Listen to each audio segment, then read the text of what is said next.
राम से मिथिला के राजपुरोहित शतानंद जी विशेष रूप से प्रभावित हुए। शतानंद जी ने कहा, हे राम, आप बड़े सौभाग्यशाली हैं कि आपको विश्वामित्र जी गुरु के रूप में प्राप्त हुए हैं। वे बड़े ही प्रतापी और तेजस्वी महापुरुष हैं। ब्राह्मणत्व की प्राप्ति के पूर्व ऋषि विश्वामित्र बड़े पराक्रमी और प्रजावत्सल नरेश थे। प्रजापति के पुत्र कुश, कुश के पुत्र कुशनाभ और कुशनाभ के पुत्र राजा गाधी थे। ये सभी शूरवीर, पराक्रमी और धर्मपरायण थे। विश्वामित्र जी उन्हीं गाधी के पुत्र हैं। एक बार राजा विश्वामित्र अपनी सेना के साथ वशिष्ठ ऋषि के आश्रम में गए। चूंकि उस समय वशिष्ठ जी ईश्वर भक्ति में लीन होकर यज्ञ कर रहे थे, विश्वामित्र जी उन्हें प्रणाम करके वहीं बैठ गए। यज्ञ क्रिया से निवृत्त होने पर वशिष्ठ जी ने विश्वामित्र जी का बहुत आदर सत्कार किया और उनसे कुछ दिन आश्रम में ही रहकर आतिथ्य ग्रहण करने का अनुरोध किया। इस पर यह सोचकर कि मेरे साथ विशाल सेना है और सेना सहित मेरा आतिथ्य करने में वशिष्ठ जी को कष्ट होगा, विश्वामित्र जी ने नम्रतापूर्वक विदा होने की अनुमति मांगी। किंतु वशिष्ठ जी के अत्यधिक अनुरोध करने पर थोड़े दिनों के लिए राजा विश्वामित्र को उनका आतिथ्य स्वीकार करने के लिए विवश होना पड़ा।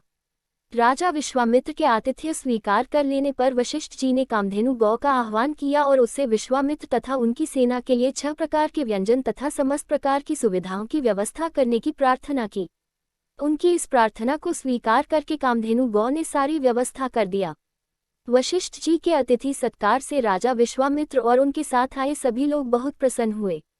कामधेनु गौ का चमत्कार देखकर विश्वामित्र के मन में उस गौ को प्राप्त कर लेने की इच्छा जागृत हुई और उन्होंने वशिष्ठ जी से कहा कि ऋषिश्रेष्ठ, कामधेनु जैसी गौ तो किसी वनवासी के पास नहीं वरन राजा महाराजाओं के पास ही शोभा देती है। अतः आप इसे मुझे दे दीजिए। इसके बदले में मैं आपको सहस्त्रों स्वर्ण मुद्राएं दे सकता हूँ।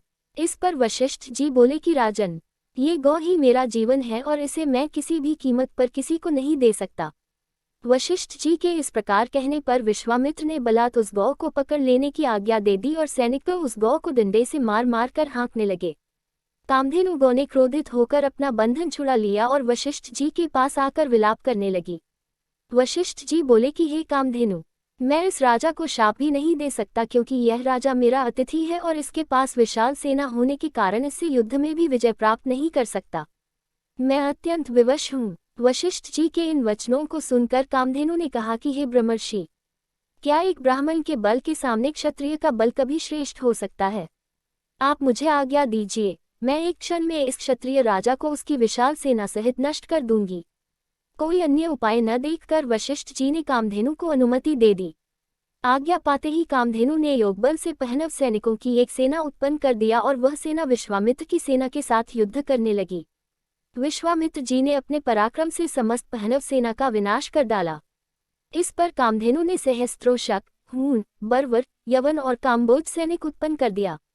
जब विश्वामित्र ने उन सैनिकों का भी वध कर डाला तो कामधेनु ने मारक शस्त्रास्त्रों से युक्त अत्यंत पराक्रमी योद्धाओं को उत्पन्न किया, जिन्होंने शीघ्र ही राजा विश्वामित्र की सेना को गाजर मूली की भांति काटना आरंभ कर दिया। अपनी सेना का नाश होते देख विश्वामित्र के 100 पुत्र अत्यंत कुपित हो वशिष्ठ जी को मारने दौड़े।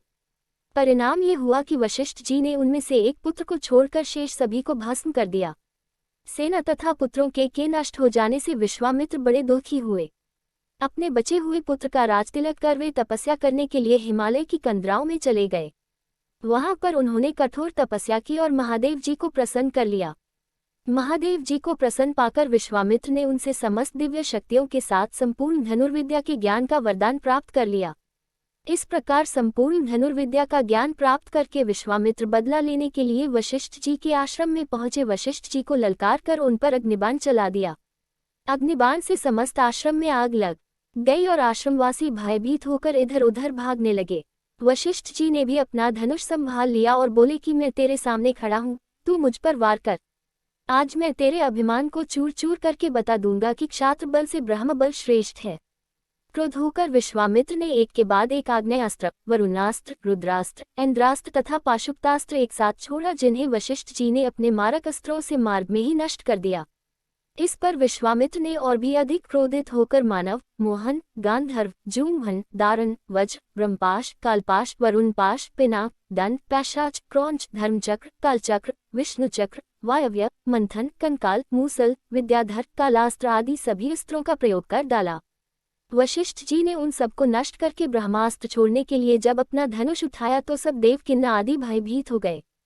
किंतु वशिष्ठ जी तो उस समय अत्यंत क्रुद्ध हो रहे थे। उन्होंने ब्रह्मास्त्र छोड़ ही दिया। ब्रह्मास्त्र के भयंकर ज्योति और गगनभेदी नाद से सारा संसार पीड़ा से तड़पने लगा। सब ऋषि मुनि उनसे प्रार्थना करने लगे कि आपने विश्वामित्र को परास्त कर दिया है, अब आप ब्रह्मास्त्र से उत्पन्न हुई ज्वाला को शांत करें।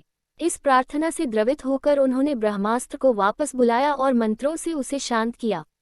पराजित होकर विश्वामित्र मणिहीन सर्प की भांति पृथ्वी पर बैठ गए और सोचने लगे कि निःसंदेह क्षात्र बल से ब्रह्म बल ही श्रेष्ठ है। अब मैं तपस्या करके ब्राह्मण की पदवी और उसका तेज प्राप्त करूंगा। इस प्रकार विचार करके वे अपनी पत्नी सहित दक्षिण दिशा की ओर चल दिए। उन्होंने तपस्या करते हुए अन्न का त्याग कर केवल फलों पर जीवन यापन करना आरंभ कर दिया। उनकी तपस्या से प्रसन्न होकर ब्रह्मा जी ने उन्हें राजर्षि का पद प्रदान किया। इस पद को प्राप्त करके भी ये सोचकर कि ब्रह्मा जी ने मुझे केवल राजर्षि का ही पद दिया, महर्षि देवर्षि आदि का नहीं, वे दुखी ही हुए। वे विचार करने लगे कि मेरी तपस्या अब भी अपूर्ण है, मुझे एक बार फिर से घोर तपस्या करना चाहिए।